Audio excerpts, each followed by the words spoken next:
tá?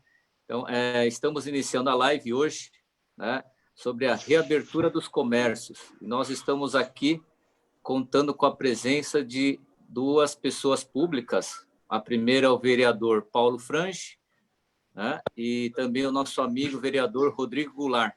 Temos aqui a Karen Kimura, a Silvia, Dr. Denis e Danilo Fujita. Eles vão se apresentar rapidamente, tá? Mas, então, vamos iniciar essa live. Temos aqui também via Facebook e via YouTube, tá bom? As perguntas de vocês no YouTube e no Facebook vão ser passadas aqui para nós e nós estaremos respondendo as perguntas de vocês, tá certo? Vamos lá.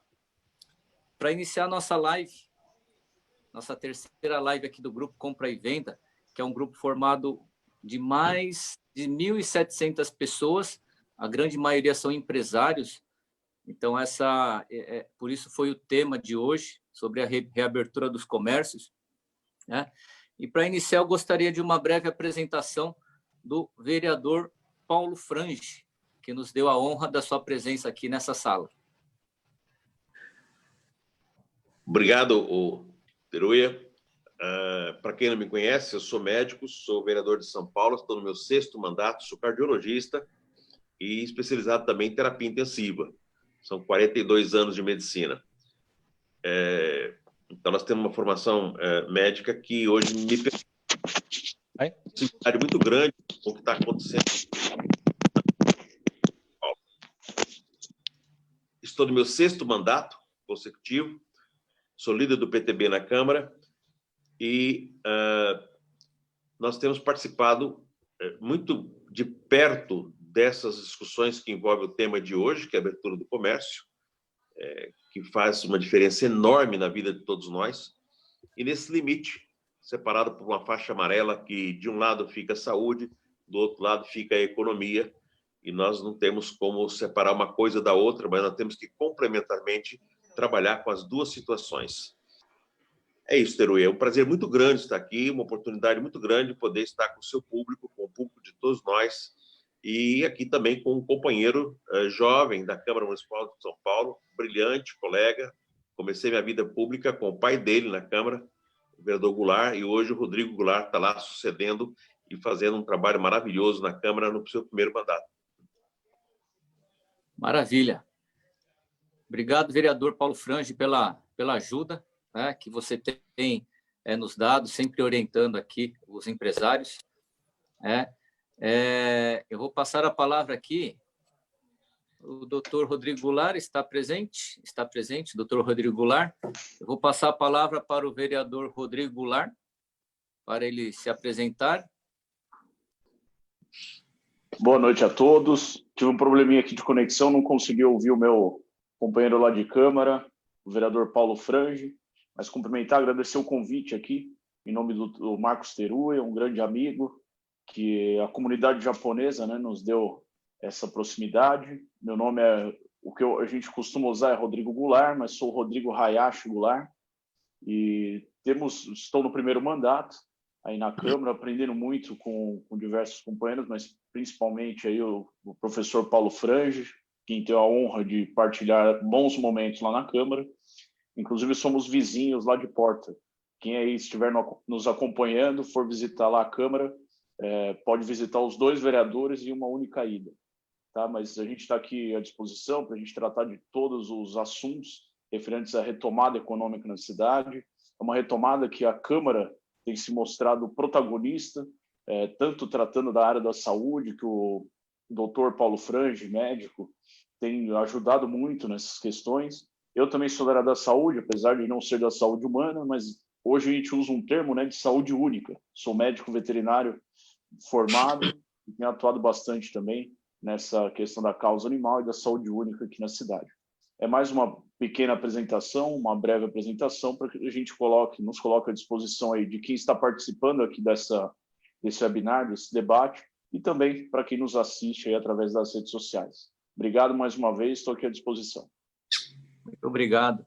E as pessoas que estão assistindo a nossa live pelo Facebook, pelo YouTube, Cheguei aqui, só dá uma verificada se no YouTube está tudo ok. Eu recebi uma mensagem aqui de uma pessoa falando que no YouTube não está aparecendo, né? Não sei se é problema de conexão dele ou nossa, mas os dois vereadores aqui que estão nessa live, eles são amigos nossos, eles sempre estão apoiando aqui as pessoas do grupo. Quando alguém tem uma necessidade, nós indicamos os vereadores aqui que sempre nos apoiam e nos ajudam, né?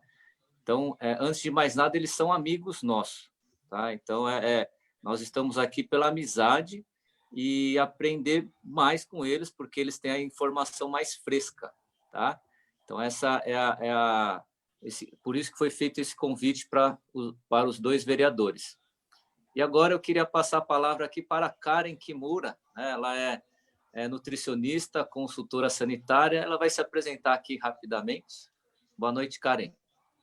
Boa noite a todos.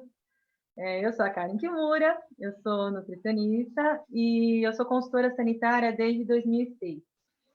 Eu fiquei um tempo na Vigilância Sanitária de Santo André, como voluntária, e aí depois tive a oportunidade de iniciar as consultorias. E aí, desde então, eu atendo restaurante, mercado, padaria, lanchonete, hotéis, motéis, fábricas também de alimentos e bebidas e eventos, e faço a parte de rotulagem, principalmente de importação ou alguma fábrica que está desenvolvendo algum produto. Então, a gente faz a rotulagem desses parâmetros exigidos. E é isso, obrigada a todos pela companhia aqui de todos. Espero que seja uma live bem esclarecedora, que ajude muito, precisando de alguma coisa. Estamos aí.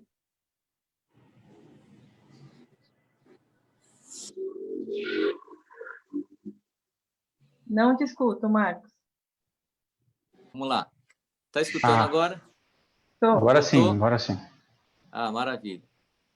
Vamos lá. Então, a Karen deve estar ficando louca, né, com essa parte aqui de nutricionista, consultora sanitária, com vírus, bactéria e etc., né?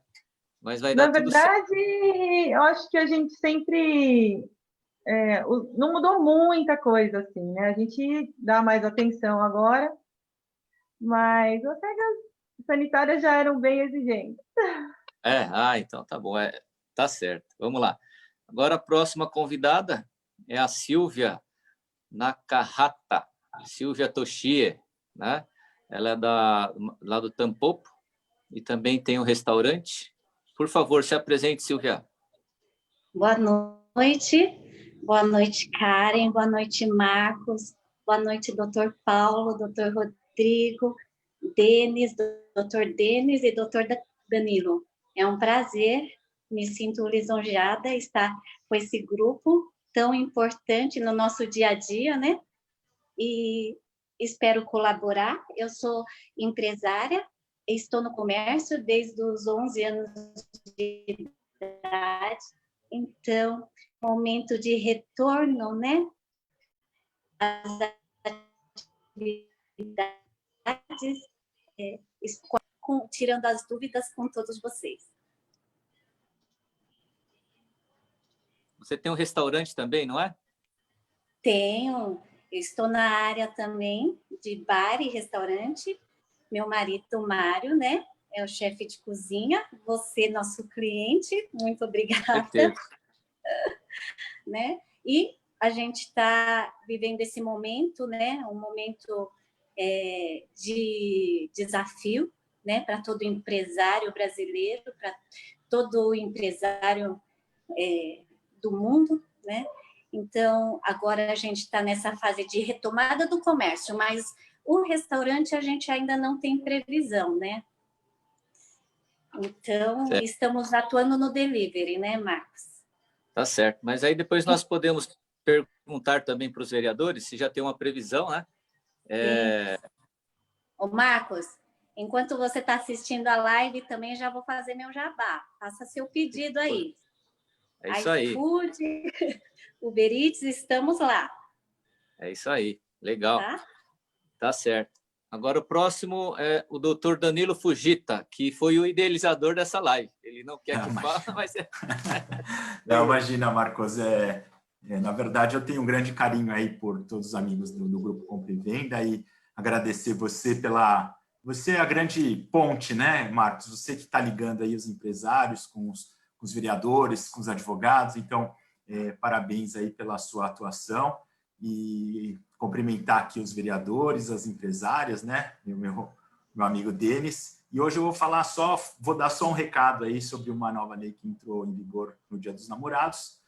E depois a gente, se o pessoal quiser, eu vou pedir para que eles façam o pedido para você, Marcos. Aí nas próximas lives a gente pode comentar um pouco mais. Eu sou advogado do Sacolão Saúde, né? Então a gente praticamente não parou.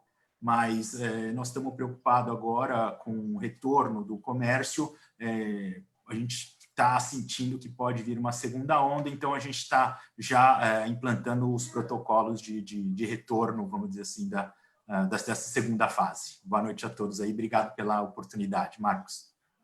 Obrigado. E agora eu vou passar a palavra para o nosso grande amigo, né, meu amigo pessoal também, Dr. Denis Capabianco. Quando eu precisei, pedi uma indicação através do grupo. Falei, olha, eu preciso de um advogado bom. Mandaram um monte. Mas um deles falou assim para mim, ó, pode ligar para o Dr. Denis que ele é o melhor. Eu liguei e estamos aqui até hoje, né, doutor? É isso aí, Marcão. Boa noite a todos. É um prazer enorme estar aqui na presença das ilustres personalidades, né? O nosso vereador Paulo Frange, o nosso vereador grande vereador Rodrigo, amigos o Danilo, a Karen, a Silvia, a qual eu cumprimento o público todo.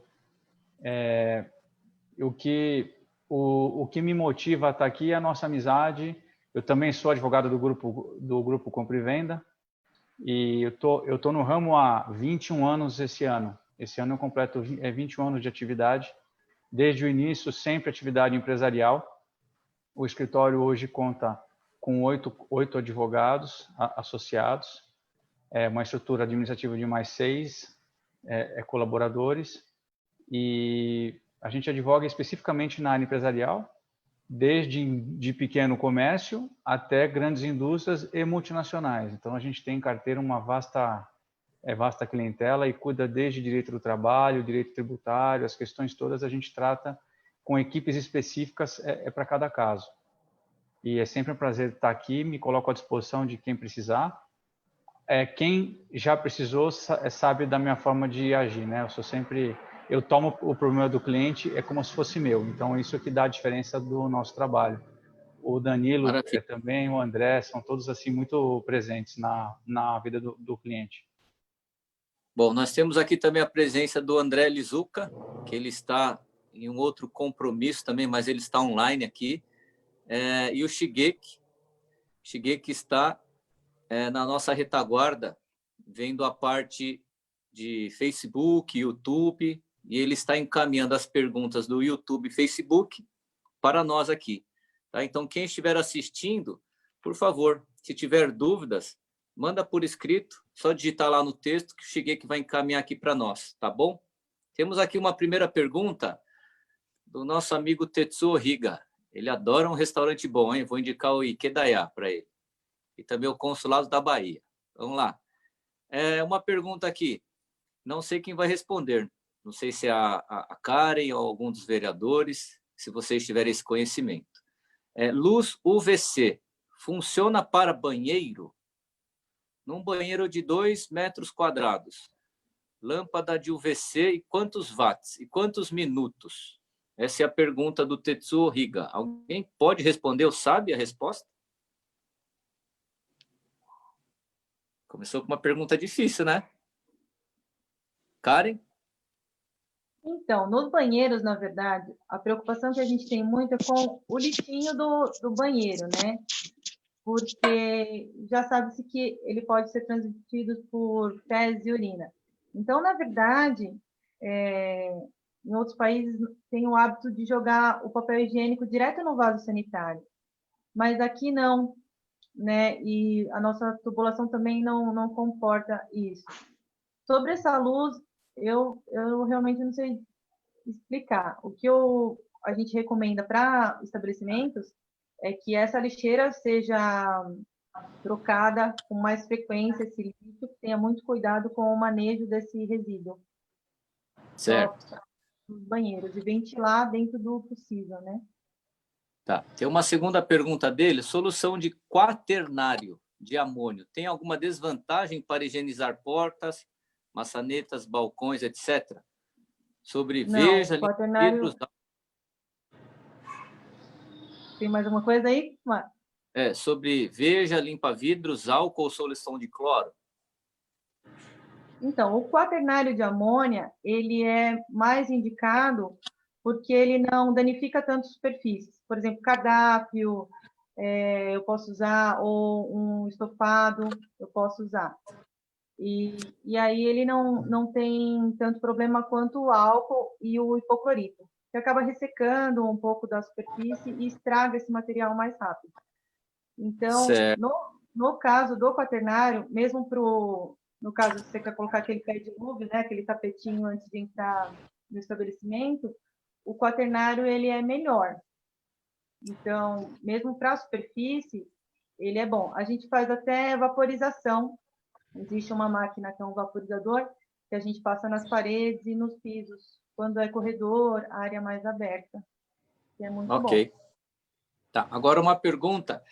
Deve ser para um dos dois vereadores. Aí vocês verificam quem responde, ok?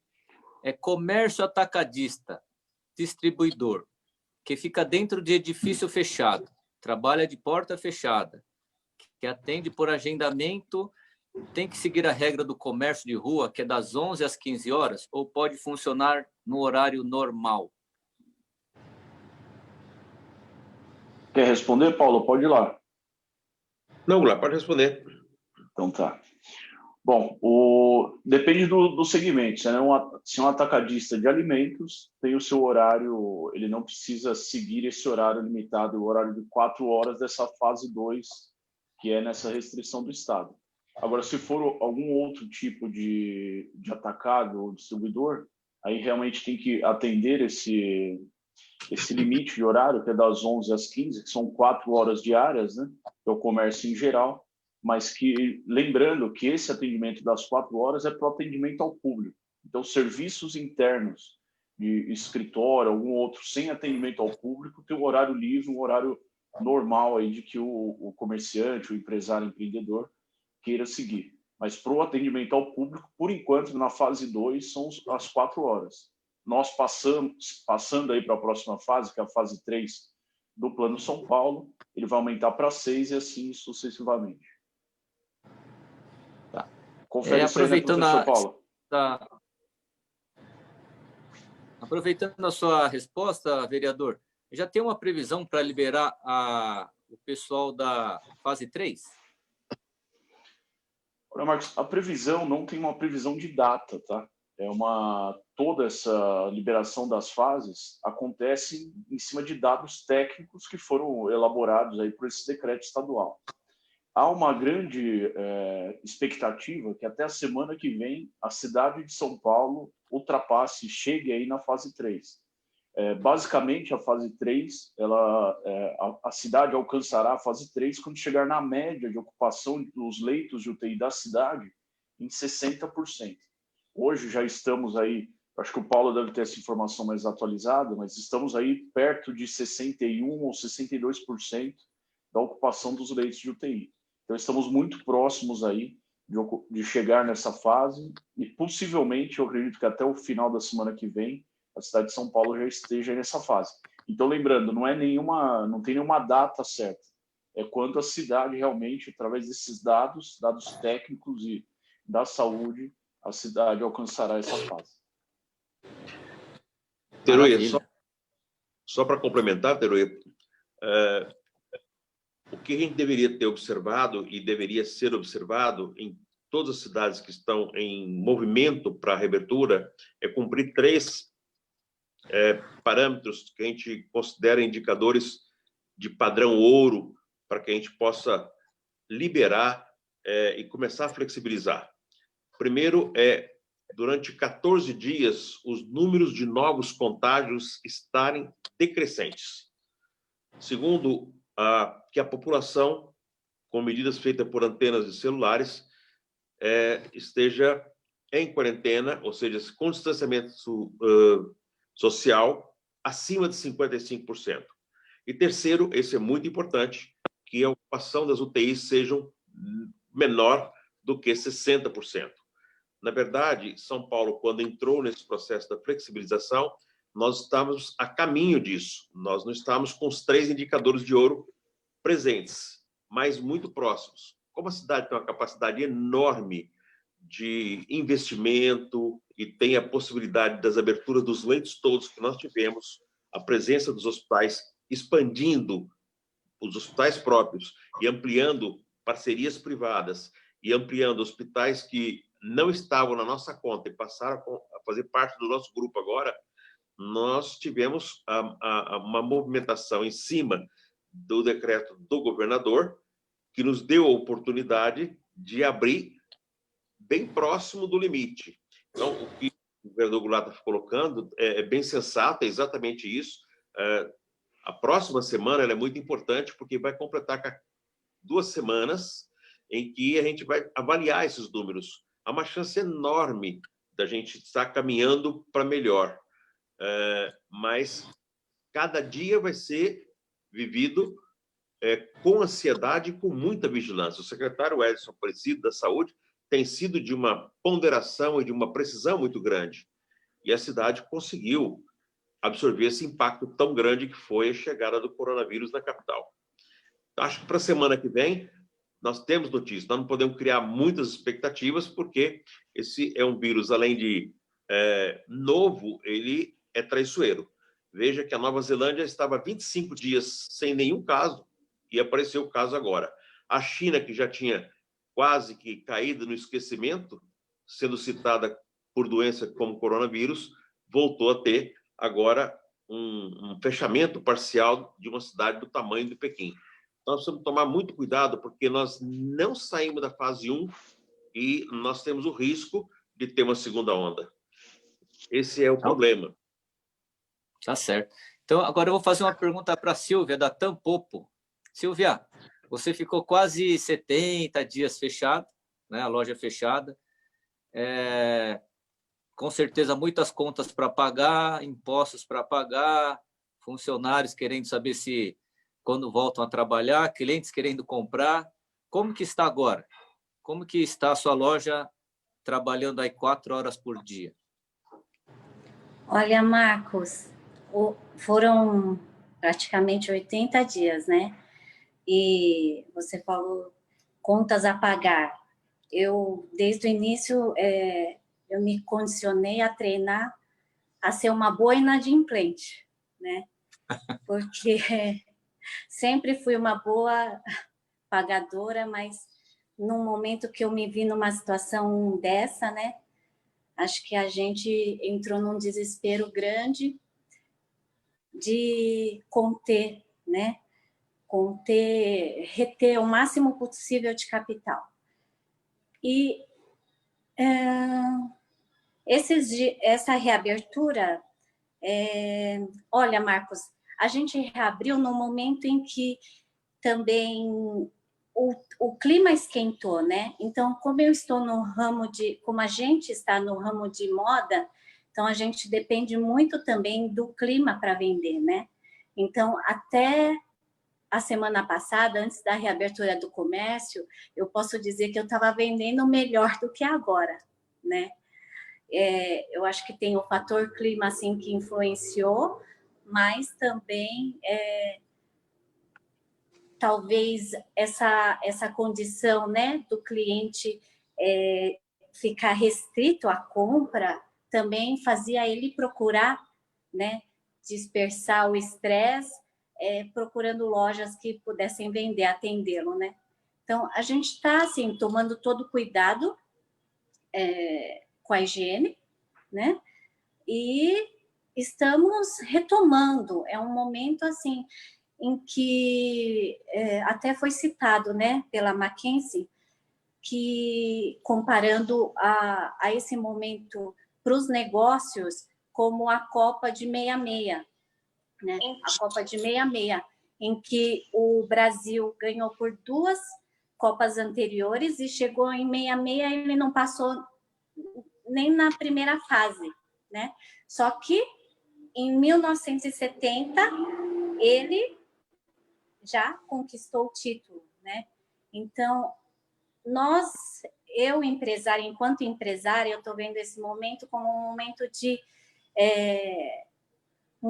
ter muita resiliência, né? Recuperar a receita da empresa, acompanhar o dia a dia e ter que tomar decisões também muito mais rápido e ser o mais possível assertiva, né? Porque daqui para frente vai ser isso. A gente não tem referência, né? E vamos viver o dia a dia, né? Até chegar um momento em que tudo voltou ao normal, né? Tá certo. Mas estou correndo atrás, né? A gente está correndo atrás de vendas online, né? Venda, canais digitais, muito canal digital, que acho que agora é o momento, porque apesar do comércio ter reaberto, a gente não vê movimento aumentar, né? Muita gente ainda não quer sair de casa, né? Tá certo. Abriu o shopping, mas ninguém quer sair, né? Então, a gente vai devagarinho, vamos sentindo e tomando as ações necessárias. Tá certo. Tem uma pergunta aqui para o vereador Rodrigo Goulart, né? Temos horário do comércio das 11 às 4, das 11 às 15. Só que nós vemos muitas lojas abertas, né, fora desse horário, e tem muito camelô na rua também. Como que funciona essa fiscalização, vereador? Então, Marcos, a intenção da prefeitura, a intenção, lógico, inicial seria de trazer as entidades representativas, através desse decreto municipal, para que as entidades representativas elas se autorregulassem, ou seja, elas mesmas falassem o que elas poderiam fazer, quais seriam os critérios que elas iriam adotar nesses protocolos sanitários. E, da mesma forma, também trazê-las para a responsabilidade delas auxiliarem na fiscalização, ou seja, se você, eu até te dei um exemplo desse quando a gente conversou uma das vezes. Se eu tenho uma loja e você é meu vizinho de loja, nós somos associados à mesma entidade representativa. Se eu não estou seguindo os critérios que a própria associação estabeleceu, disse à prefeitura que ela iria cumprir, e você cumpre todos esses critérios, você mesmo vai ligar para a entidade que nós somos associados e vai falar para a entidade, falar, meu vizinho que também é associado não está cumprindo. Então, ou a própria entidade ela auxilia nessa fiscalização, ou então a própria prefeitura. Mas a gente sabe, até uma das intenções da prefeitura foi exatamente essa, de trazer e dividir essa responsabilidade, porque a prefeitura não tem perna para atuar na fiscalização de toda a cidade. E, lógico, continua funcionando a fiscalização através dos telefones para denúncias, tudo, inclusive para o comércio ambulante, mas a cidade é muito grande, os problemas são muito maiores do que a capacidade de fiscalização. Então, são essas duas formas que hoje a gente tem. Ou fazer a denúncia, ou conversar com a própria entidade que representa tal segmento, ou então continuar com aquele processo normal da fiscalização rotineira aí da prefeitura. Não alterou em nada, viu, Marcos? A prefeitura continua fiscalizando, mas pede para que também essas entidades representativas auxiliem também o atendimento desses critérios aí que as próprias entidades comprometeram e, na verdade, não foi a prefeitura que decretou o que tinha que fazer. As próprias entidades trouxeram à prefeitura quais seriam os protocolos sanitários que elas iriam divulgar aos seus associados para que eles cumprissem e que pudessem aí, então, só depois desses protocolos atendidos, que eles pudessem retomar aí as suas atividades. Ok. Obrigado, vereador. Agora uma pergunta para o vereador Paulo Frangi. Vereador, como fica a situação dos imóveis irregulares que teriam esse ano para entrar na anistia? E agora, com a pandemia, até as praças de atendimento das subprefeituras estão fechadas. Bom, Teruí, nós aprovamos a lei que permite a anistia no final do ano passado e que ela passaria a valer a partir de janeiro deste ano e seria possível, em 90 dias, as pessoas apresentarem, através da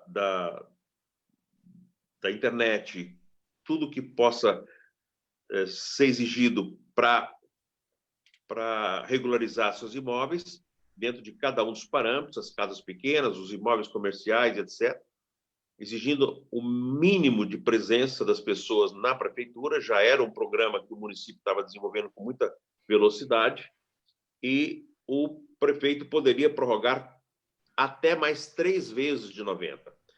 O problema é que nós já estamos no meio do ano e, nesse período da pandemia, a dificuldade aumentou muito. E a solução ela foi encontrada hoje, exatamente no dia de hoje, na Câmara de São Paulo, onde, num substitutivo que foi colocado em cima de um projeto que estava já aprovado em primeira,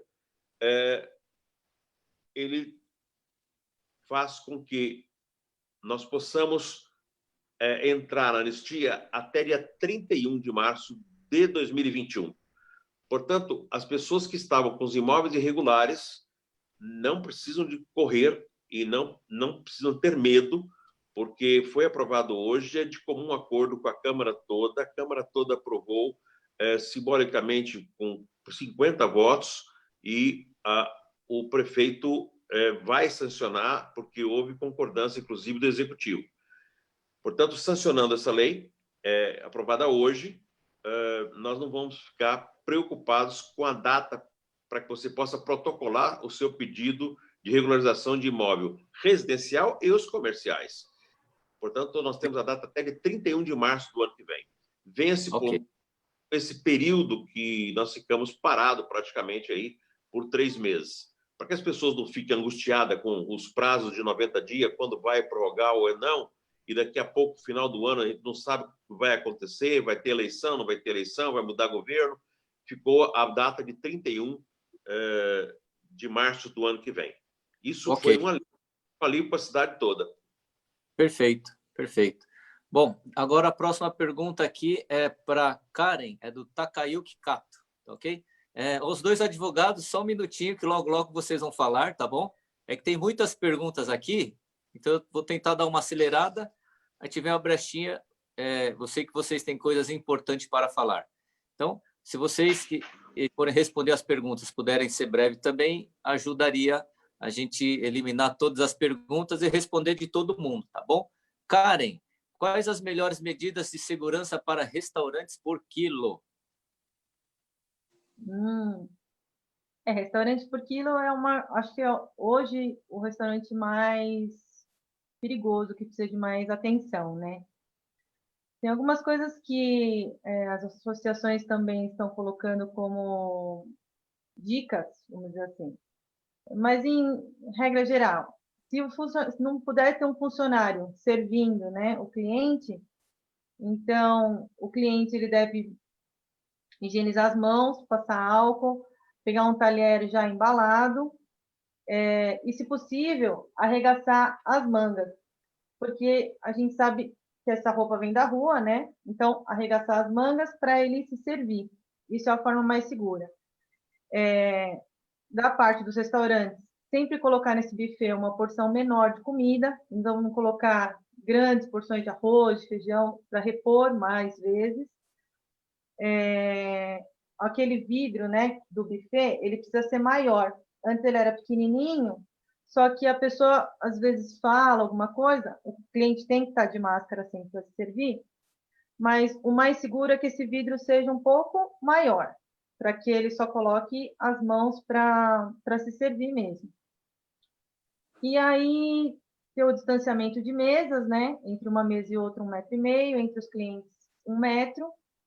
Eu acho que as medidas do restaurante por quilo, em geral, assim, são essas, né? Que os outros, ou entre um cliente e outro, também tenha 1 metro de um servindo para o outro. Ok. Isso tentando deixar um pouquinho mais seguro.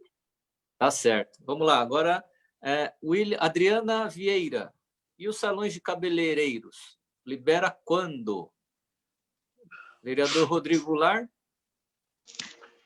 Então, Marcos, na verdade, pela fase aí do Plano São Paulo, isso não depende, tá? É importante a gente falar que nós temos aí 2 decretos. O decreto estadual, que estabelece a restrição do Plano São Paulo, e o decreto municipal.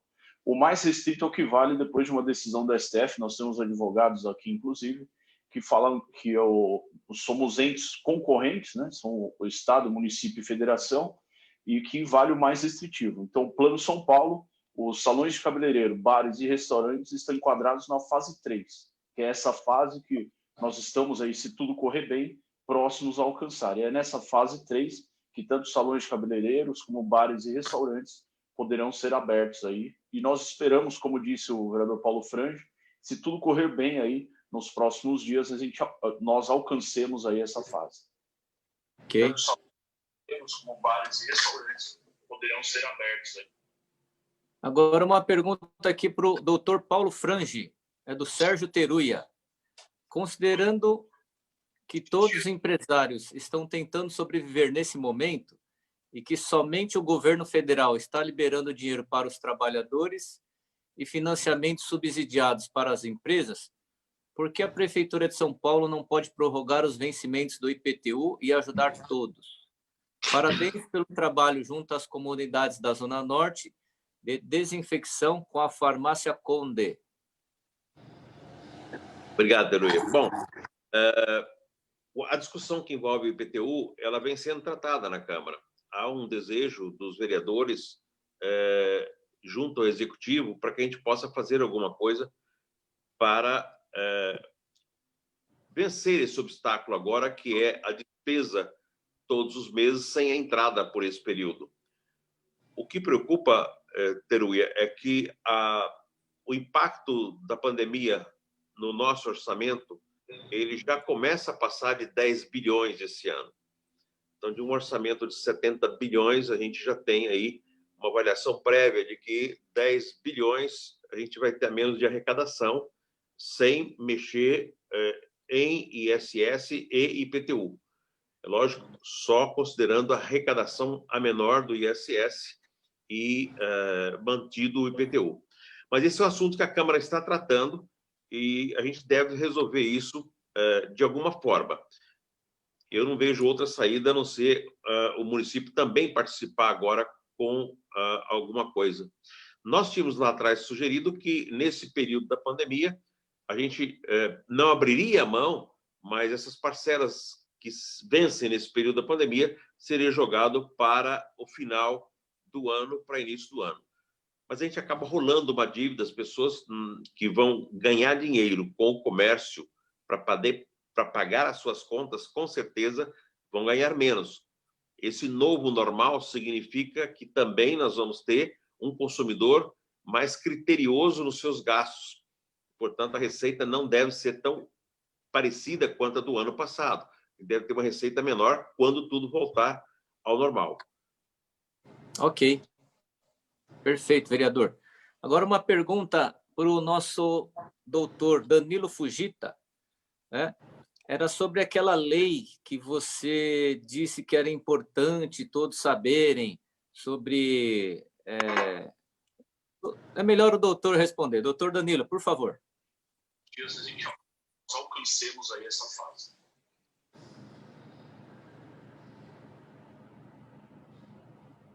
Doutor Danilo? Aqui, acho que agora vai. Vai. Agora vai, né? Isso. Desculpa, problemas com a tecnologia aqui, gente. E no dia 12 de junho, recente, aí, no Dia dos Namorados, né? Entrou em vigor uma lei que é uma lei temporária, que só vai ter a vigência, então, durante a pandemia. Ela trata de vários assuntos, mas eu pensei um em especial para a gente falar hoje, que é a suspensão temporária do direito de arrependimento do consumidor. Então, todos, assim, acho que a maioria já está habituado com esse dispositivo, que o consumidor, quando ele adquire um produto fora do estabelecimento, que é pela internet, por telefone ou ou mesmo recebendo um vendedor na sua residência, ele tem um prazo de 7 dias para desistir dessa compra, né? Não só produto como serviços. E aí essa lei, que é a Lei 14.010, então, entrou em vigor dia 12, ela está suspendendo temporariamente esse direito do consumidor, exclusivamente para medicamentos, para produtos de consumo imediato e para produtos perecíveis, né? Então, acho que o legislador aí achou que durante a pandemia haveria um aumento de consumo desse tipo de produto e para evitar, vamos dizer assim, uma grande problema judicial, eles entenderam por bem suspender temporariamente esse direito. E só rapidamente, só para concluir, essa lei veio muito porque o judiciário também estava com receio de que ele também fosse alvo de um apagão. Então, tem muitas leis que estão sendo colocadas aí para evitar esse tipo de briga na justiça. Então, uma lei temporária. Até dia 30 de outubro, o direito de arrependimento para produtos perecíveis, medicamentos e produtos de consumo imediato está suspenso. Tá bom?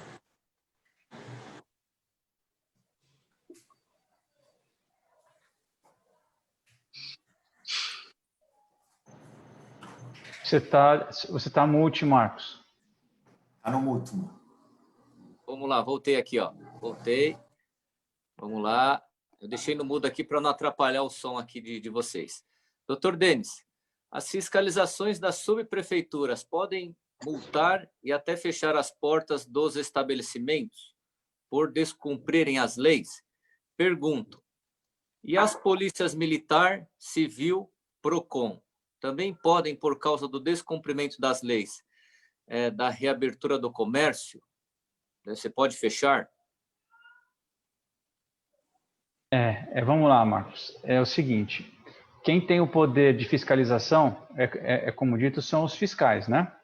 Então, a Polícia Militar, ela não tem o poder de simplesmente ir lá e fechar, ela tem que chamar apoio de quem tem a competência administrativa para fazer, às vezes, do fechamento, advertência, ou até a multa, a aplicação de multa, cancelamento de alvarás, etc. Então, a Polícia Militar, quando vai em algum estabelecimento, geralmente ela vai acompanhada de um fiscal. Então, ou porque tem denúncia, alguma coisa. Ou seja, o policial militar não pode passar na frente de um estabelecimento e determinar que feche. Ele pode, sim, chegar na frente do estabelecimento, advertir, caso o comerciante não cumpra a regra, aí sim, ele pode tomar as medidas de chamar a fiscalização para que aí, em conjunto com o fiscal, ele tome a atitude de fechar, advertir, de multar e fazer alguma coisa. Tá ok, tá ok. Agora, Silvia, você notou alguma mudança de hábito no seu consumidor? Sim, Marcos, o consumidor agora ele está bem mais consciente, né? Não existe mais a compra por impulso, acho que a não ser por máscaras, né? E realmente, assim, o consumidor está consciente, está comprando o que precisa, até por medo, por receio, né? Da falta, né? Então, ninguém sabe, todo mundo tá falando da economia, como é que vai ficar, então tá bem complicado. Acho que para nós empresários está sendo bem desafiador comprar novos produtos, escolher produto certo para vender, então tá bem complicado nessa hora, nessa ação de compra, essa ação de compra para uma empresa de moda, né? Porque você não tem mais referência, você não tem mais atividades sociais, né? Então, isso mudou. As pessoas estão usando o que tem, né? Ok. Vamos lá, próxima pergunta. Deve ser para Karen. É melhor o cliente lavar as mãos com... É melhor orientar o cliente a lavar as mãos ou álcool 70 já basta? Na verdade, só o álcool 70, se a mão estiver suja, não faz nada. Ele é uma ação de asepsia psicológica. Então, se você está com a mão suja e passa o álcool, mas a mão tem uma camada, né, de gordura, de sujeira, o álcool não vai fazer esse milagre. Então, o ideal é falar para o cliente lavar as mãos, e aí, se quiser, se não tiver, talvez um sabonete antisséptico, principalmente para a área de produção, e aí usa o álcool. As pessoas se sentem mais seguras com o álcool, na verdade, né? Mas tem que saber usar. Eu prefiro sempre falar, lave as mãos sempre que puder. Me permite... melhorar... Doutor Paulo. Essa é uma área que a gente discutiu bastante, Karen. Quando começou a história do tem que usar álcool gel e não existia no mercado, nós insistimos muito, junto com o pessoal da infectologia, que era muito mais importante lavar a mão com água e sabão, porque todo mundo tem isso em casa, do que usar o álcool gel. O álcool gel complementa. Quando você está na rua, aquele álcool que vai dentro do bolso, num tubinho pequeno, ele resolve muito a sua vida na rua. Mas nenhum dos produtos que tem aí no mercado até agora substituiu a água e o sabão, né? E ele é universal. Então, é muito importante. É como você falou, na verdade, uma coisa complementa a outra, mas se você não tiver o álcool gel, só água e sabão é muito importante. O problema é que você não encontra em todos os lugares água e sabão. Por isso que na rua, o álcool gel acaba complementando mesmo. Sim. Tá Sai certo. do ônibus, passa, aí ok, né? Mas porque não pode, né? Lavar as mãos. Sempre que possível, lavem as mãos. Tá certo. Agora eu vou passar a palavra para o Dr. Denis, que ele pediu 2 minutinhos da nossa live para falar um pouco sobre políticas públicas. É isso, Dr. Denis? É isso aí, Marcos. Deixa eu... Esse nome feio, né, que a gente utilizou aí para fazer o chamamento dessa live, nada mais e significa do que a atividade do Estado frente à sociedade. Então, quando eu digo Estado União, Estado mesmo, né, o Estado de São Paulo e municípios. São todos os entes estatais que, quando tomam alguma atitude... Por que eu disse atitude e não serviço? Porque a atividade do Estado ela não é só serviço. Ela também, por exemplo, tem a obrigação estatal de criar lei, a obrigação estatal de dar segurança, que aí sim é um serviço. Isso de forma direta ou indireta. O que significa um serviço estatal de forma indireta? Exemplo, a obrigação do Estado é fornecer o ensino.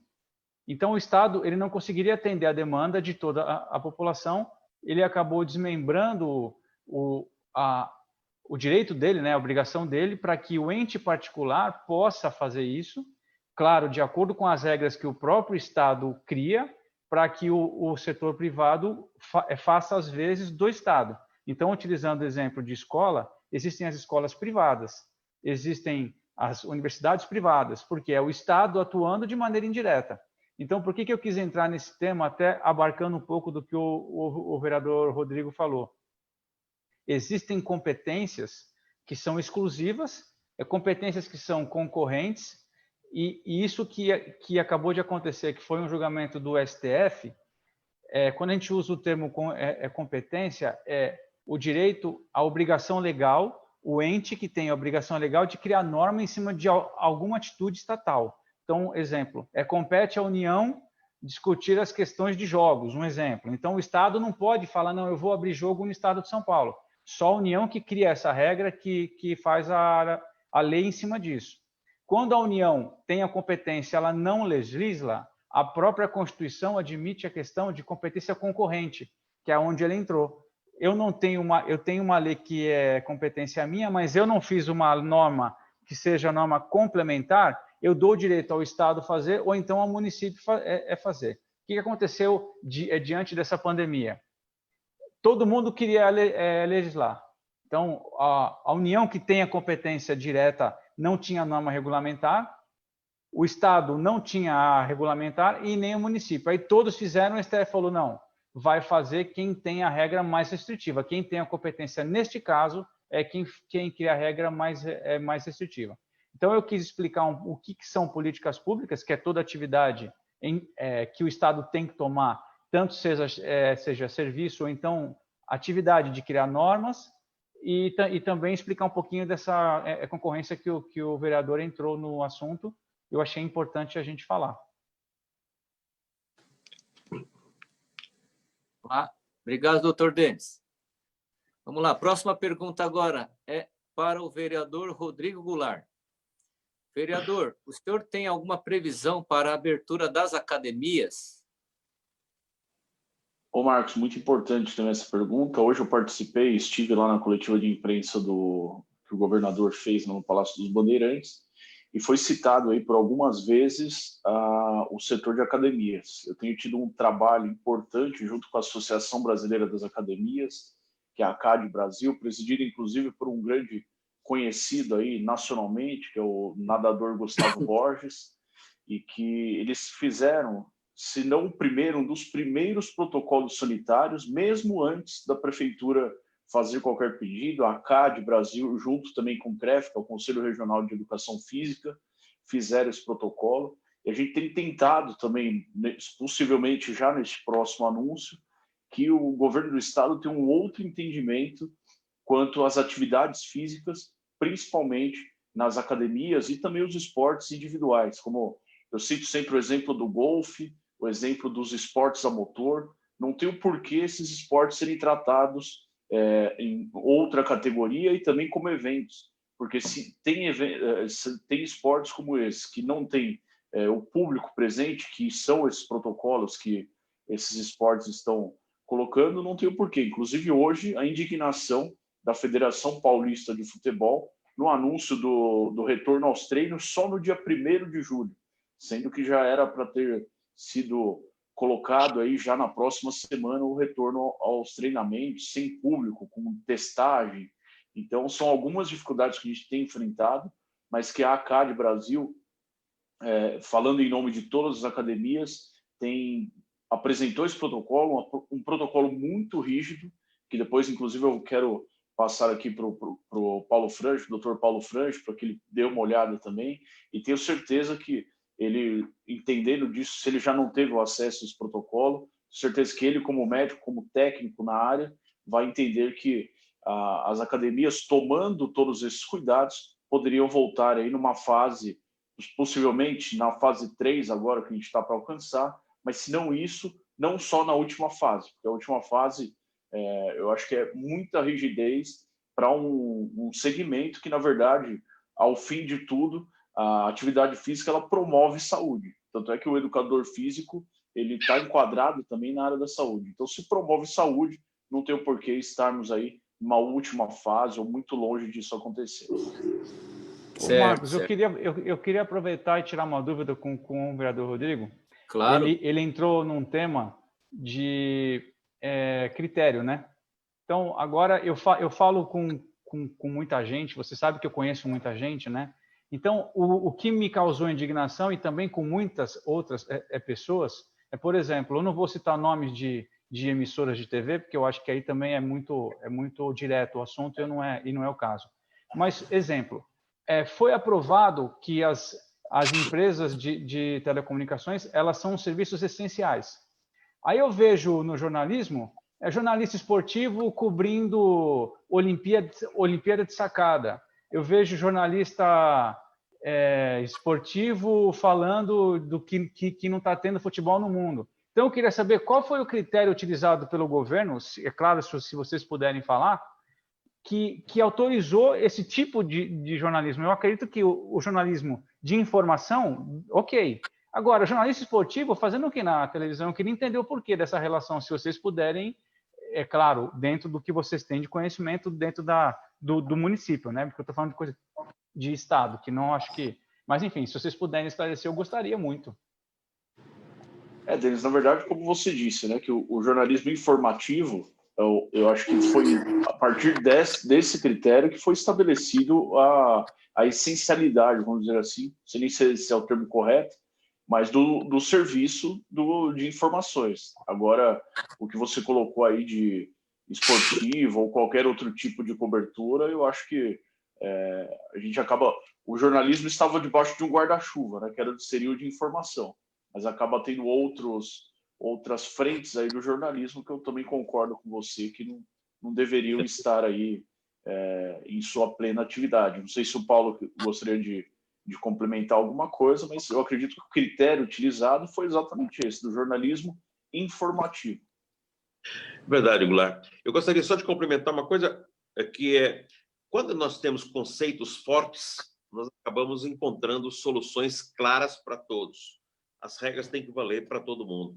No mundo inteiro, no mesmo momento em que abriram os salões de cabeleireiro, abriram também as academias, porque o nível de risco de contágio é muito parecido. As atividades são muito diferentes, mas do ponto de vista de risco. Então, eu não vejo como tirar as academias dessa fase 3. Seria mais do que justo os salões de cabeleireiro voltar à fase 3 e as academias também. Né? Não há razão para a gente poder excepcionalizar agora uma situação que já vem acontecendo no mundo todo. Então, Goulart, eu gostaria de receber depois esse protocolo, mas eu não tenho dúvida, esse protocolo ele é importante e as academias funcionando com o protocolo vai ser tão segura quanto os salões na fase 3. Nós não podemos começar a criar conceito novo nesse momento, né? Por isso que é importante a gente estar formando a opinião das pessoas. E aí a importância do jornalismo também, informativo, passar informação segura, passar informação baseada em fatos, né? Baseado em técnica. E não, nós temos tido situações tristes na imprensa, muitas vezes, com os achismos, né? Principalmente no que tange a encontrar remédio para curar a doença agora. Todo dia tem um remédio novo, tem uma sugestão nova de alguém que não é da área, muitas vezes. Certo. E manicure esteticista pode funcionar ou não pode funcionar?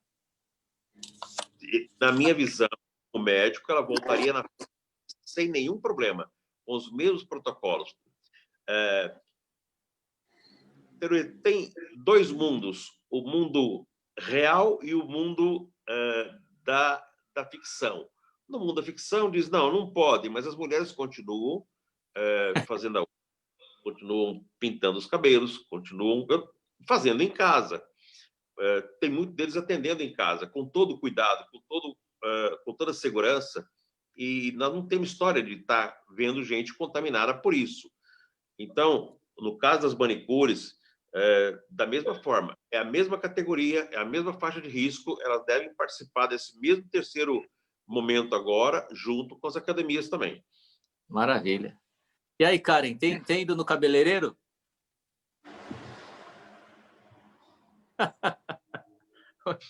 Tem ido no cabeleireiro? A mão também?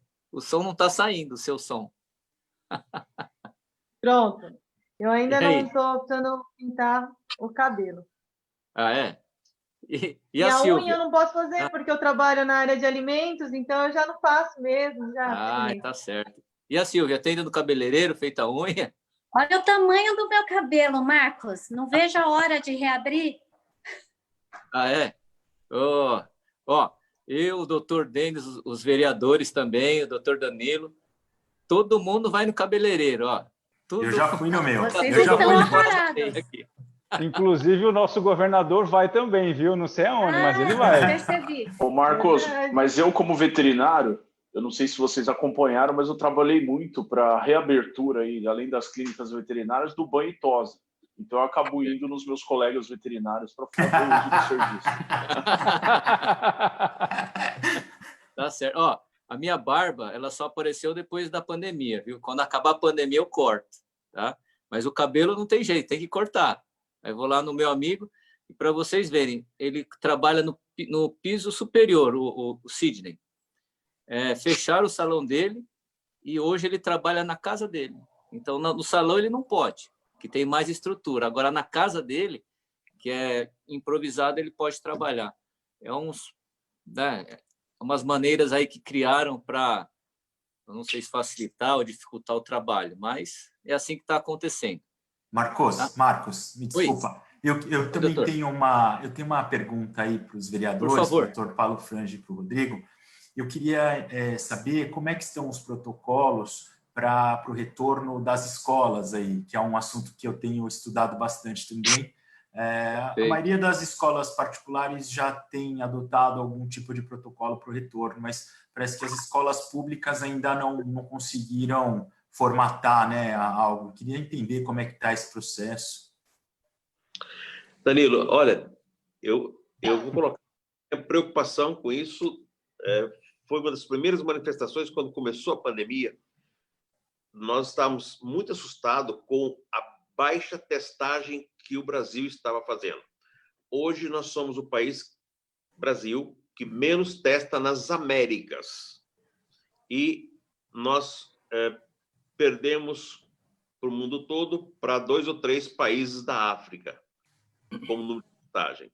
Por que eu estou falando isso? Porque quando começou a pandemia, vamos tirar as crianças rápido da escola, nós começamos a questionar, e como é que elas voltam? Bom, elas serão as últimas nesse processo todo de flexibilização. Até porque as crianças são portadoras, na grande parte delas, sem sintomas, levam a doença para dentro de casa e essas crianças ficam muito com os avós e pode Sim. ter a doença transmitida para os avós, matarem os avós. Mas a notícia que saiu hoje na TV é exatamente a sua pergunta. Puxa, o setor público ainda não definiu como ficará o plano de retorno para o segundo semestre. Não tem aula antes de agosto, com certeza absoluta, na rede pública. Mas como é que vamos voltar? Eu imagino que a gente tem que fazer uma ampla testagem para poder trazer essas crianças de volta. E com distanciamento, e com alternância de aula, não todos os dias com a mesma turma. E nós vamos ter que manter os professores sendo testados. Nós temos uma dificuldade muito grande dessa busca ativa da doença. Portanto, eu acho que esse retorno às aulas vai ser o último e vai depender muito da eventual segunda onda nossa. Nós não sabemos se ela vai ter ou não. O fato é que, como São Paulo achatou muito a curva logo no começo, e é por isso que nós estamos numa situação muito boa hoje, foi muito importante o que foi feito até agora, nós vamos esticar um pouco mais a presença da doença. Vai morrer muito menos gente em São Paulo do que o resto de outros estados do Brasil, proporcionalmente a número de habitantes. Mas nós fizemos a lição de casa. Agora, a volta das crianças, com certeza, é uma situação delicada. E um ano letivo que, entre nós aqui, podemos falar claramente, nós estamos na metade do ano, perdemos uma boa parte desse ano letivo. Marcos, certo. Eu queria aproveitar uma deixa de pergunta para o vereador Paulo Frange, porque ele também é médico, obviamente. Denis, deixa eu só complementar um pouco a resposta aqui do Paulo. Eu acho que tecnicamente, perfeitamente é isso, não tenho nem capacidade para falar além do que o Paulo falou, mas só de uma preocupação que está tendo aí, já que a gente está falando de educação, mas principalmente no setor privado. A gente sabe que a maioria, eu não digo todas, mas a grande maioria do setor privado, inclusive representados pelo CIESP, que é o Sindicato dos Estabelecimentos de Ensino Particulares do Estado de São Paulo, o presidente Benjamin Ribeiro da Silva, ele tem dito e trazido para nós aí da Câmara, inclusive foi tema de um dos meus discursos de alguns dias atrás, a preocupação dos estabelecimentos de ensino que atendem principalmente a classe C, D e E, que se esses estabelecimentos de ensino, ou seja, os pais de alunos, não terem condições de pagar esses estabelecimentos, os estabelecimentos de ensino, ou perder esses alunos, ou eles falirem, a rede pública de ensino não está preparada para receber esses alunos. Então, o governo, tanto estadual como municipal, tem que se preocupar muito com essa questão para, através de alguma política de financiamento, buscar o financiamento para esses pais de alunos continuarem conseguindo pagar, ou até um auxílio aí para esses empreendedores do ensino particular, porque senão a rede pública de ensino, tanto municipal como estadual, irá sofrer muito com essa sobrecarga aí desses alunos procurando as vagas aí, ou ainda nesse segundo semestre, ou possivelmente no ano que vem. Era só esse complemento, desculpa. Denis, deixa eu só fazer uma intervenção, você já pega a palavra. Eu só queria dizer também que tenho ouvido muito também como houve assim, uma resistência das escolas em conceder um desconto muitos pais optaram por tirar as crianças da escola particular e levar na pública. Então, também tem esse agravante. Além das escolas que não vão conseguir, digamos assim, sobreviver, tem pais que, por uma condição financeira, também não conseguiram manter os filhos nas escolas particulares e ou estão parando pararam de levar na escola particular e estão transferindo para a pública para não ter responsabilidade aí, penal e civil, etc. Mas é isso aí. Obrigado, gente. Eu queria perguntar para o vereador Paulo Frange que o senhor falou dos testes, né? É testar, testar, é testar. Qual é a credibilidade desse teste chinês, que é o que está no mercado disponível hoje em dia? Aliás, desculpa, eu vou complementar a pergunta, porque, por exemplo, a minha mãe tem idade avançada, ela foi positivada de Covid, eu tive todos os sintomas, o meu irmão teve, a minha esposa teve, as pessoas tiveram. A minha mãe fez o teste, deu positivo, eu fiz e não deu, com os mesmos sintomas. Eu queria saber a credibilidade que tem esses testes. É verdade. Um dos grandes problemas do teste é exatamente a credibilidade dele. Tem empresa demais vendendo para o Brasil. E isso vai ficar uma lição muito grande aqui para as empresas brasileiras e para o empreendedor brasileiro, né? O governo vai ter que olhar agora com outro pensamento para a indústria da saúde e insumos para a saúde. Nós não podemos depender de 94% de tudo que nós estamos utilizando no Brasil hoje da China. Nós não podemos mais. Portanto, vai ser questão de segurança pública tratar da indústria farmacêutica e tratar dos investimentos na indústria dos produtos a serem utilizados pela saúde. Os testes que estão vindo não têm a mesma qualidade que gostaríamos que tivesse. A China, ela é importante demais nesse mercado mundial, só que ela teve muita coisa devolvida. O Canadá devolveu muita coisa que comprou. Estou dizendo o Canadá. Nós aqui temos muito que não recebemos e muito que gostaríamos de devolver também. Agora, teste, gente, é o seguinte: tem febre, tosse, está com sinal, tem que fazer nos primeiros 8 dias, pelo menos na primeira semana, tem que fazer aquele teste com suave, aquele teste que é feito para você identificar a presença do vírus. Esse teste ele é importantíssimo, é ele que decide. Depois disso, nós temos que fazer o outro teste, que é para identificar se tem a doença ou se ficou imunidade pela doença, que é a sorologia para ver IgG e IgM. Essa situação, quando é feito os testes rápidos, o percentual de negativos em pacientes que são positivos é alta e não traz segurança. Por isso que tem que ser interpretada pelo médico. Numa situação dessa, repetir o teste ou fazer num outro momento. Às vezes você está num momento da janela imunológica e você não tem ainda a sorologia positiva para te dar a segurança de que você saiu da doença. Enfim, é um assunto bastante delicado falar da indústria chinesa. Nós temos muito que aprender com a China, mas nós precisamos agora de investir bastante em ciência e tecnologia. O Brasil tirou tudo que tinha de recursos de investimento nos últimos anos de ciência e tecnologia. Os nossos grandes cientistas hoje estão trabalhando fora. A grande parte, inclusive o Redensevir, que é uma das medicações mais promissoras que tem até o momento, lá nos Estados Unidos, quem está conduzindo o processo do laboratório há quase 30 anos é um brasileiro de nome André Calil. E a gente tem que assistir ele dar entrevista nos Estados Unidos. Olha, ele é brasileiro, mas está há 30 anos aqui. Ou seja, nós exportamos os nossos talentos, do mesmo jeito que nós fazemos com o futebol, infelizmente.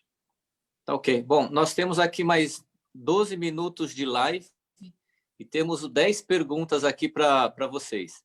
Então, a resposta tem que ser o mais breve possível, tá ok? E ainda eu vou pedir para Karen e para a Silvia fazer uma pergunta para os vereadores aí também, tá? Vamos lá. Pergunta para doutor Paulo Frange. O senhor que é médico, sente seguro com a abertura do comércio em São Paulo? Tem o quê? O senhor que é médico, sente seguro com a abertura do comércio em São Paulo? Então, eu te falei dos indicadores que nós chamamos de ouro, né? Nós não estamos com nenhum deles nessa mesma margem de segurança. Vamos aguardar essa próxima semana. Com toda a cautela, nós vamos poder reabrir o comércio. Mas tem que ser bem administrado. E aqui nós vamos ter que chamar a sociedade à responsabilidade. Todas as categorias que estão voltando ao trabalho, todas as atividades comerciais, precisam de cumprir os protocolos que estão acertando com a prefeitura.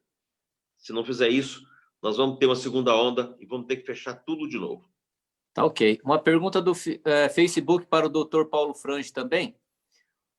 O senhor pode explicar a ação que o senhor ficou na dianteira com hipoclorito de sódio? Onde e como devemos fazer? Não é bem uma dianteira.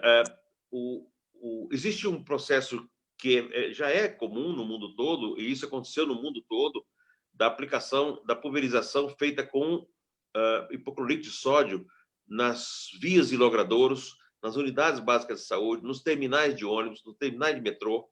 E a gente, aqui em São Paulo, nós conseguimos uma parceria muito legal com uma empresa chamada Farmaconde, ela é de São José dos Campos, e eles montaram uma estrutura e estão fazendo isso conosco aqui em subprefeituras. Passa um dia todo com 11 tratores, um grupo grande de pessoas, sem nenhum custo para São Paulo. O hipoclorito é importantíssimo na desinfecção dessas áreas. Além de vírus, mata bactérias, inclusive uma grave, que é a salmonela. Portanto, é um produto muito importante. Nós vamos ver com isso agora para frente, acostumar a ver essa situação. E a gente pede muito ao governo que não descuide do sistema de ônibus. Os ônibus precisam ser higienizados permanentemente, e os vagões de metrô e trem também. Ok. A Farmaconte está fazendo gratuitamente, então, vereador? Sem nenhum custo para São Paulo. Eles fizeram um investimento grande com uma frota de tratores, com tanques, com pulverizadores, chega a jogar cerca de 10 metros de raio e vai complementando com homens com bombas costal em ambientes onde nós não temos condição de entrar com trator. Nas unidades de saúde, os tratores passam na porta e eles entram nas unidades, aquelas que permitem.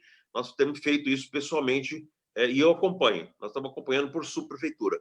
O resultado é muito bom. A prefeitura já tem um trabalho que faz, nós ganhamos isso complementarmente. Nós vamos fazer agora mais 17 subprefeituras. Parabéns. Agora uma pergunta para o doutor, ou melhor, vereador Rodrigo Goulart, né? Ele é veterinário, vereador? Isso, veterinário. Aqui, deve ser em relação à reabertura de parques municipais. Existe algum prazo, algum plano? Marcos, ainda não existe nenhuma previsão.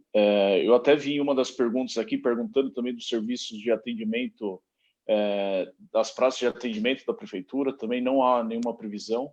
Os parques públicos deverão ser abertos assim que os clubes sociais, também, que a gente chama, né, também tiverem o seu funcionamento permitido.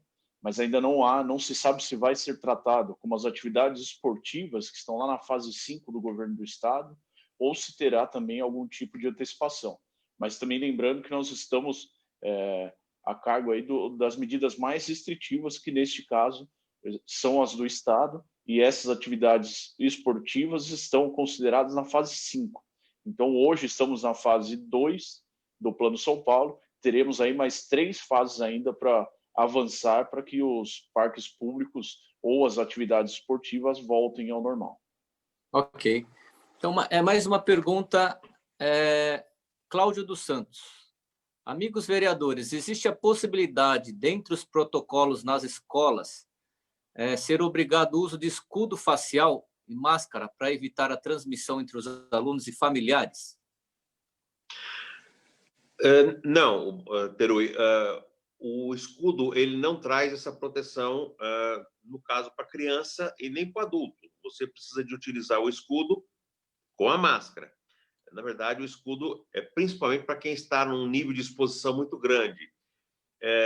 Por exemplo, a cabeleireira, eu não tenho dúvida de que seria extremamente importante ela usar máscara com escudo. Ela vai vender uma segurança muito maior e vai ter uma segurança muito maior. É importante. O dentista não pode trabalhar sem escudo. Agora, no caso das crianças, não. Se a gente conseguir fazer que as crianças usem máscara, seria pedagógico, porque daqui para frente nós precisamos levar o seguinte recado para casa hoje: o vírus não vai embora, ele vai ficar endêmico. Endêmico significa que ele está por aí, e até que a vacina não chegue, final do primeiro semestre do ano que vem, uma delas vai estar no mercado, nós não temos como escapar dele. Vai diminuir muito, mas nós vamos ter que conviver com higiene, lavar a mão, andar com álcool gel e usar máscara quando a gente estiver em ambientes muito cheios de pessoas. Lógico que aí nós vamos ter bastante livre para atender a todos, mas de vez em quando, como aconteceu agora na Nova Zelândia, 25 dias sem nada, apareceram 2 casos lá. É assim. Certo. Vamos ter que conviver com isso. Tá ok. Fizeram uma pergunta aqui muito interessante. Se eu tiver sintomas leves que possam ser do Covid, se o senhor fosse o meu médico, qual tipo de exame indicaria? Se você tiver sintoma leve, com febre, com tosse, faria mesmo o PCR-RT, que é aquele que você colhe do orofaringe e nasal. Aquele do palitinho que vai lá na garganta, tudo é chato demais. Na fase inicial. E veja que quem está do outro lado colhendo está com escudo. Por que está com escudo? Ele corre um risco muito grande de você espirrar ou tossir no rosto dele. Esse escudo, aí sim, resposta da anterior, máscara e mais o escudo. Ok, perfeito. Agora, vereador Rodrigo Goulart, a taxa de fiscalização de funcionamento do estabelecimento e o anúncio que vence dia 10 de julho, foi prorrogado o seu vencimento?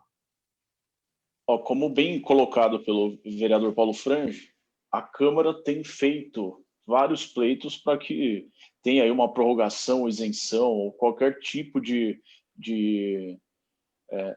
rever essas taxas, tanto o IPTU como o ISS, também as taxas, a TFA, a TFE, que são essas que foram colocadas na pergunta, mas, por enquanto, nenhum desses tributos foram ou prorrogados, ou tenha uma anistia ou uma isenção.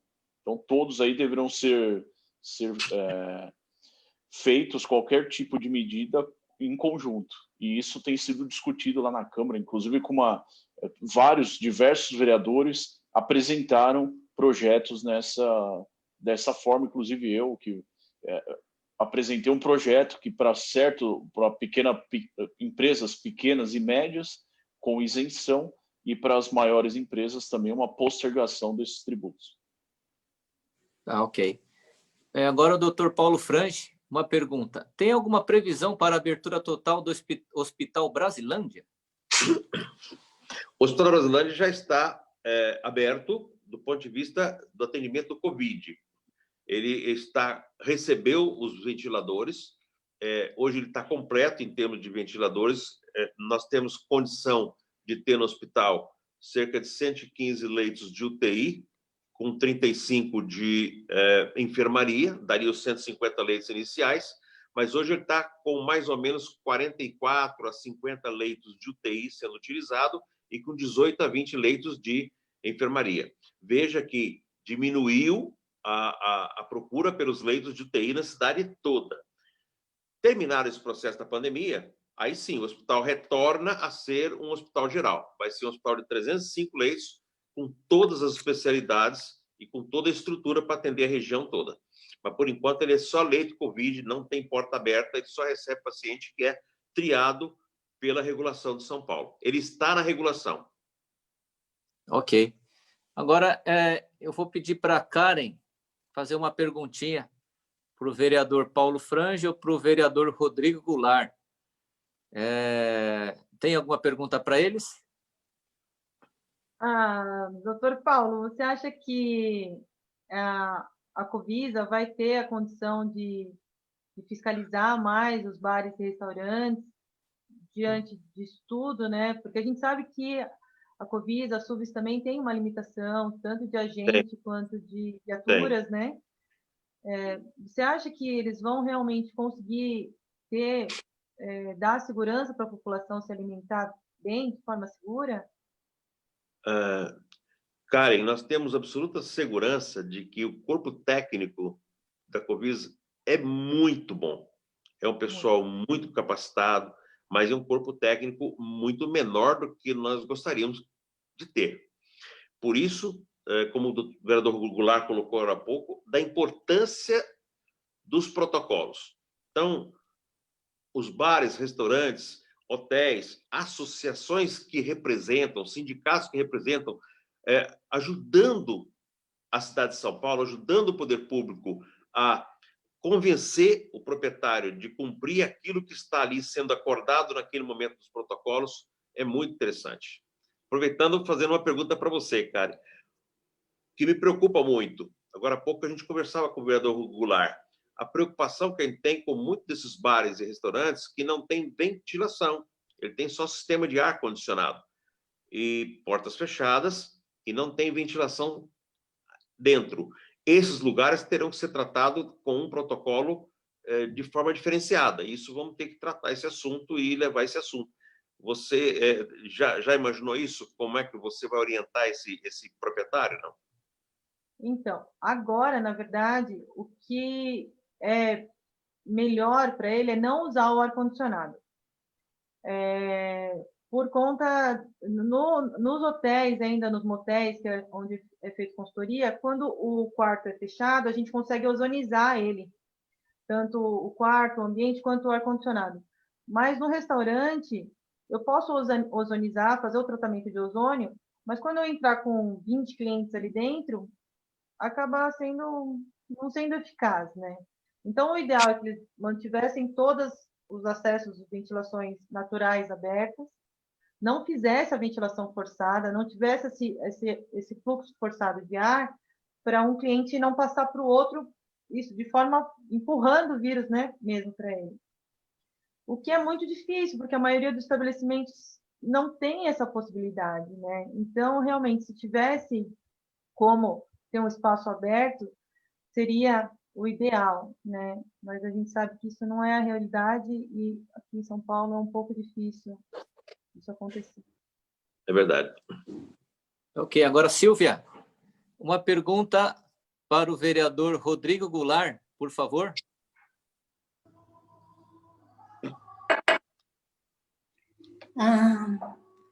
Vereador, mesmo depois de descoberta a vacina, quais os hábitos de higiene que a gente vai ter que manter, levar adiante?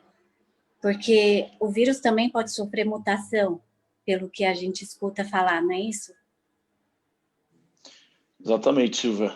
Eu acho que, como o vereador Paulo aqui já disse, nós teremos aí um novo normal, né?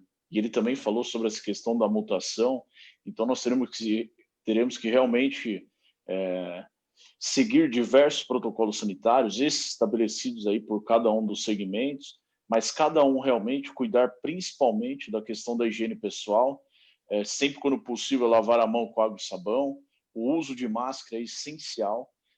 Inclusive ontem, no nosso colégio de líderes, o secretário de saúde, Edson Aparecido, participou e falou da importância da queda da curva de contaminação, de infecção, né, depois do uso da máscara. Foi uma queda assim abrupta, porque o uso da máscara realmente é muito importante, é uma barreira muito importante, só que muita gente fala, São Paulo demorou para decretar isso, mas não dava para decretar se o Ministério da Saúde não tivesse, o governo federal não tivesse estabelecido que a máscara de tecido também pudesse ser usada, porque nós tivemos um problema aí de mercado. Os mercados, tanto nacional como mundial, eles não tinham como suprir a demanda aí do uso da fabricação das máscaras. Então, logo depois que as máscaras de tecido foram colocadas aí como uma possibilidade também de serem usadas, a Prefeitura de São Paulo decretou também o uso, e isso ajudou muito nessa curva. Então, o uso da máscara, as face shields, quando o contato com o vírus for muito alto, e também essa questão da higiene pessoal, com certeza serão requisitos básicos para esse novo normal. E depois que a vacina tiver desenvolvida, nós temos que, como o Paulo já falou em alguma outra resposta aqui, nós teremos que conviver com o vírus para que a gente possa viver aí normalmente depois, mas normalmente sempre com convívio, como o Paulo disse também, na endemia, né? Então, nós que somos da área da saúde, a gente sabe da questão da endemia, pandemia, mas eu acho que a população já está consciente o bastante para que a gente volte aí aos poucos, reabrindo o comércio e tendo aí o convívio social com um pouco aí do distanciamento, mas que a gente viva esse novo normal junto com as nossas famílias e também com os nossos amigos. Maravilha. Então, o uso da máscara foi o grande responsável, a falta do uso da máscara foi o grande responsável para que o número de contaminação chegasse aonde chegou. Olha, eu acho que o Paulo pode falar mais apropriadamente, mas eu tenho certeza que a falta do uso da máscara, inclusive nós temos resultados de outros países, principalmente os asiáticos, lá de onde são os nossos antepassados, no Japão, sim, o uso de máscara já era praticamente habitual. Então, muitos desses resultados positivos desses países, com certeza a gente pode considerar pelo uso da máscara. Verdade. Olha, só uma fala rápida. Nós ouvimos agora há pouco a importância de falar em política pública. Nós temos 27 pandemias sendo conduzidas no estado, no Brasil. Cada estado está tratando do seu jeito, cada um fazendo da sua forma, cada um tentando se virar. O que teria que acontecer? Nós temos que ter um comando central e essa orientação tem que ter partido bem do início, como todas as demais, para o Brasil inteiro, regulando tudo isso. E os estados aplicariam tudo isso. Como falhou a estrutura do Ministério da Saúde, nós acabamos, cada um dos estados está conduzindo de uma forma. Nós não temos nenhum estado brasileiro fazendo alguma outra coisa que o estado do lado está fazendo. Nós temos hoje 27 estados, cada um tratando a sua doença da sua forma e também flexibilizando de acordo com aquilo que ele entendeu que é o bom, que é o melhor, com o bom senso. Faltou exatamente aquele norte que vem lá do Ministério da Saúde, que vem da Anvisa e que vem do Poder Central, como aconteceu no mundo todo. O Brasil é uma exceção na condução do processo da pandemia. É uma exceção no mundo. Ok. Bom, passou aqui do nosso horário, mas eu acho que essa live aqui está tão boa que, por mim, estendia mais 1 hora tranquilamente. Muito conhecimento adquirido, muita informação, dúvida. Eu tenho certeza que todo mundo tem dúvida aqui. Eu não sei se posso abrir mais perguntas para vocês, né? Porque os vereadores, como nós sabemos, têm diversos compromissos. O vereador Rodrigo Goulart terminou uma live agora há pouco para entrar na nossa live, né? O vereador Paulo Frange também usa o Zoom diariamente. Então, nossa, obrigado aí por vocês terem aberto essa janelinha aí de horário para atender o nosso grupo, né? Foi muito importante, até para as pessoas do grupo verem vocês também, que são pessoas de fácil acesso, são pessoas igual a nós, né? Que buscamos também conhecimento, e por vocês estarem aqui hoje foi um presente para nós. Obrigado também a Karen e a Silvia por estarem aqui hoje. Desculpa, não acabou concentrando as perguntas nos vereadores, mas o público que foi direcionando as perguntas, tá? Mas vocês foram convidadas pelo papel que vocês exercem aí frente à economia, cada um dentro do seu segmento, tá? Doutor Denis, doutor Danilo também, não conseguiram falar muito hoje, mas espero que compreendam, tá? Porque realmente tem muitas perguntas aqui que ainda não foram respondidas, e eu queria só informar que algumas pessoas pediram, né, como foi falado aqui sobre escola, que de repente não, nessa nossa quarta live, a quarta live, doutor Danilo, a doutora Patrícia nem sabe, tá? Mas a doutora Patrícia, na próxima live, vai ser a mediadora, tá? Tá? E a próxima live nossa vai ser sobre cuidados com o corpo e mente do empreendedor em tempos de pandemia, tá ok? Então, vai ser uma live assim, super interessante. E pediram para uma próxima falar sobre a parte de educação, de escolas, que acho que todo mundo está envolvido na parte de educação e tem muitas dúvidas. Tá? Então, nós vamos colocar aqui para análise do grupo, né? Vamos ver o que a gente decide em conjunto, tá bom? Então, agora eu vou abrir aqui o microfone para vocês fazerem as considerações finais, tá? E vamos começar agora pelas mulheres. Tá? Primeiro vai ser a Silvia, da Tampopo e do Iquedaiá. Né? Se tiver uma promoção para o grupo, pode fazer. Se tiver uma propaganda também, fica à vontade. Tá? Muito obrigado, viu, Silvia? Eu que agradeço, Marcos. Muito, muito obrigada. Muito prazeroso, né? Conhecer todos vocês. E... Bom, sobre a promoção, agora você me pegou de calças curtas. Mas manda um oi lá para o nosso WhatsApp, né? Informando que você viu na live, com certeza a gente vai dar um bom... Passa o número, por favor, se você souber de cabeça. Tem de cabeça o número? 43434354, tá? Repete mais uma vez. 943434354. Tá ok. Essa live... Marcos, parabéns pelo seu trabalho, pelo seu esforço, tá? De unir tanta informação, né, para todo o público do Grupo Compra e Venda. Né? Gostei muito de participar.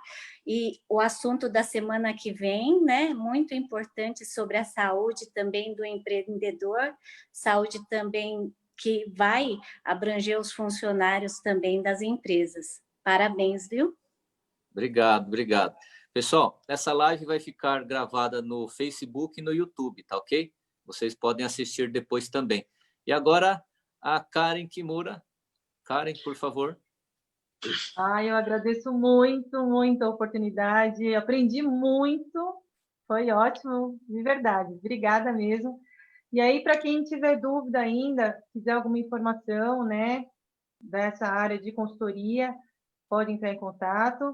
Eu já tinha divulgado no grupo de compra e vendas que para o grupo, como uma forma de auxiliar todos, eu acho que nesse momento, quanto mais informações a gente trocar e puder um ajudar o outro, a gente sai disso mais rápido e melhor.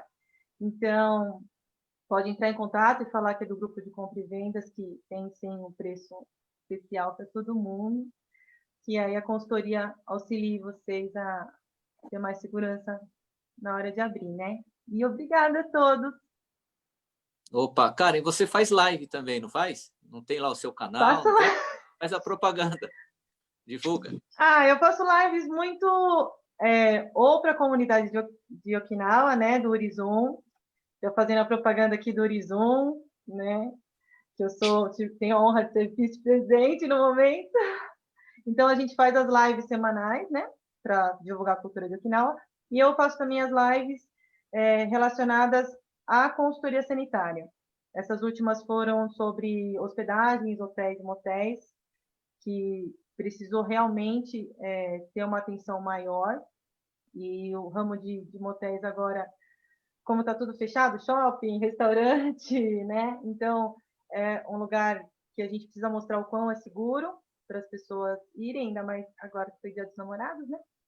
Então, se alguém precisar de alguma informação, quiser, estou à disposição. Ok. Sempre. Obrigado. Obrigada, viu? Imagina, obrigado. Eu que agradeço. E hoje nós fizemos também uma live junto com o Joe Hirata, de uma entrega de 8 prêmios. A live chamava Somos um Coração. Eu acho que muitos aqui assistiram, né? Alguns aqui, acho que quase todos mandaram lá um vídeo, né? Somos um Coração. E eu gostaria de passar aqui de primeira mão para vocês, que foi um sucesso. Nós ajudamos lá o Asilo Adjunkai, e o Centro Cultural e Assistencial São Francisco Xavier. Tá? O número alcançado de doações foi R$103 mil. Tá? Então, graças a vocês, ao vídeo de vocês, a ajuda pelo compartilhamento, nós chegamos nesse número.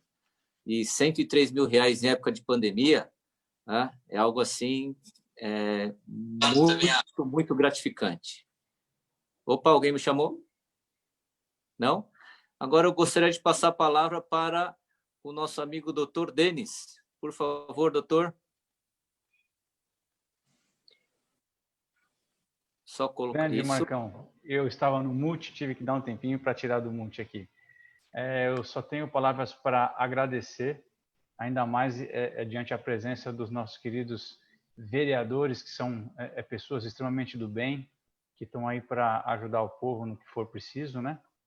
E também me colocar à disposição do grupo. Então, eu vou fazer uma promoção para os 36 que ficaram aí. É como eu sempre faço, né? Informação a gente dá para quem é do grupo Compra e Venda, eu não cobro nada de informação, seja por e-mail ou por telefone. Então, eu continuo com essa campanha de quem é do grupo Compra e Venda se identificando. Eu dou ao menos uma informação sem custo algum, ou alguém da minha equipe também pode fazer. Então, eu fico à disposição e mantenho isso aí para quem é do grupo. Obrigado. E no mais, eu também agradecer a oportunidade de estar aqui, de poder dar um pouco do que eu tenho de informação para aquelas pessoas que precisam, e eu me sinto honrado de fazer parte desse grupo. Sei que você é um cara que faz muito por muita gente, e eu sou um cara extremamente grato a você e a todos do grupo, agradecendo a todos aí pela paciência comigo, e estamos juntos sempre. Muito obrigado a todos. Obrigado, doutor. Valeu. Agora o doutor Danilo Fujita. Olá, gente. Bom, também agradecer, né, Marcos? Cumprimentar as meninas aí, a Karen e a Silvia, que representando as mulheres empreendedoras aqui de São Paulo. Fico honrado também por ter participado com o Dr. Paulo, com o Dr. Rodrigo, e principalmente a você, né, Marcos? Sei que você é um guerreiro aí incansável. E convidar a todos, vender meu jabá. Eu escrevo todo mês para a revista Mundo OK, do nosso Daniel Ionamini. Daniel. Então, eu tenho uma pequena coluna lá, se vocês gostarem um pouco, tiverem mais interesse sobre direito, todo mês tem um assunto que eu escrevo. E comentem lá, critiquem, né? Digam o que vocês querem que a gente fale, que nós vamos fazer, tá bom? Obrigado, viu, Marcos? E, assim, como eu falei, você realmente é a grande ponte aí para todos esses extremos aí que a gente está vivendo aí. Obrigado. Obrigado, obrigado. Agora, eu vou passar a palavra aqui para o vereador Rodrigo Goulart. Por favor, vereador. O microfone é seu. Ô Marcos, obrigado. Primeiro, agradecer você pelo convite, pela oportunidade de estarmos aqui. Eu participo também de um dos grupos Compra e Venda, tenho muitos amigos que participam aqui também do grupo.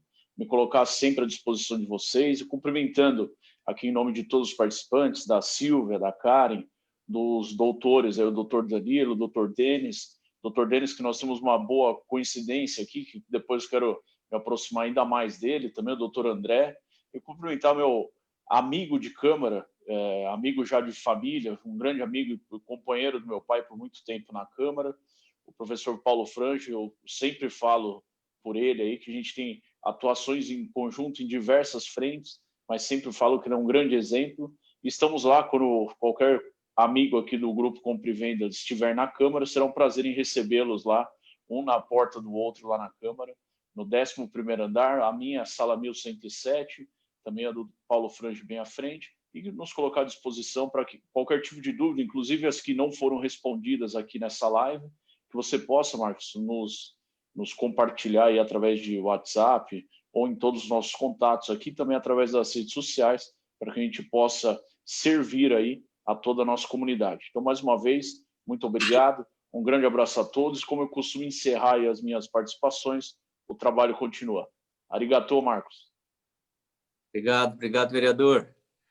Para finalizar aqui, o vereador aí com seis mandatos, né? Vereador Paulo Frange, a experiência em pessoa. Obrigado, Marcos. Eu quero agradecer a oportunidade de estar com você E é bem esse o seu perfil mesmo, conseguir catalisar, juntar as pessoas, não é fácil, você conseguiu hoje um timão para que a gente pudesse conversar um pouquinho, refletir sobre esse momento. É muito importante. Cumprimentar aqui o vereador Rodrigo Goulart, que é uma esperança da política jovem, tem um mundo pela frente, tem escola, o pai dele foi um grande ator na política aqui em São Paulo. E lembrar, Marcos, que quando eu entrei na política, o primeiro churrasco que eu participei foi na casa do Goulart. Foi na casa do...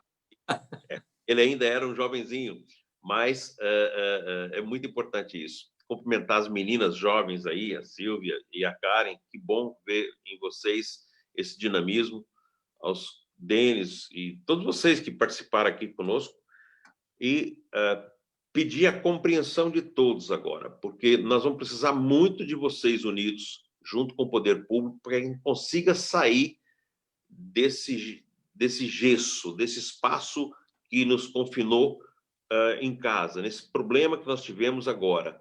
Então, vamos precisar muito de vocês. E que vocês ajudem a passar a informação para frente, para que possam compreender passo que nós vamos dar para frente e, às vezes, ter que recuar um pouco. Daqui para frente, fica valendo a máxima, Marcos, que as nossas verdades serão verdades transitórias. Elas valem até os números de amanhã. A cada dia vai ser uma angústia. Nós vamos sair dessa. São Paulo vai vencer. O Brasil não sai maior do que entrou nessa crise como um país que tem uma estrutura de saúde pública tão importante. Mas o estado de São Paulo, eu posso te garantir que vai sair vitorioso e vai mostrar para o mundo o que nós fizemos, principalmente a cidade de São Paulo. Acho que a cidade de São Paulo tem uma participação muito grande e a população ajudou muito, por mais que as pessoas reclamem, ajudou muito. Então, eu quero deixar aqui um abraço para todos vocês e dizer que é um prazer muito grande estar com vocês, queremos participar mais e, com certeza, estamos à disposição sempre de todos vocês. Obrigado, uma boa noite para vocês. Nossa, muito obrigado. Obrigado aos vereadores, obrigado aos doutores, obrigado às moças, né, pela excelente live aí que vocês proporcionaram. E vai ficar registrado, então, muitas pessoas ainda vão assistir. A última live passou, acho que, de 2.000 visualizações. Essa, com certeza, vai passar também. E as informações que vocês passaram aqui vai ajudar muitas pessoas. Então, obrigado, vereador Rodrigo Goulart. Obrigado, vereador Paulo Frange, pela amizade, pela informação que vocês sempre passam quando a gente precisa. Aos doutores, e a Karen e a Silvia, numa próxima, esperamos vocês aqui novamente, tá bom? Nós vamos encerrar a live, tá? Nós vamos encerrar a live como sempre, e aí depois nós vamos voltar só com o nosso grupo mesmo. Vocês também estão convidadas a participar se quiserem. Os vereadores, se tiverem tempinho disponível, também podem voltar. É só para finalizar essa live de agora, e aí depois nós já retornamos só para um agradecimento especial para vocês, tá bom? Pessoal do grupo Compra e Venda, aos amigos que curtiram a página do Facebook, que assistiram pelo YouTube, muito obrigado. E até quarta que vem com a doutora Patrícia, tá bom? Obrigado aí, pessoal.